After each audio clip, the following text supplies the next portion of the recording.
Forget the loss you have.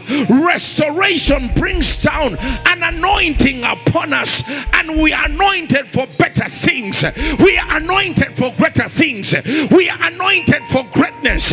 We are anointed for glory. I stand also to say, stop crying over people who left your life. You are still living. There are better people coming.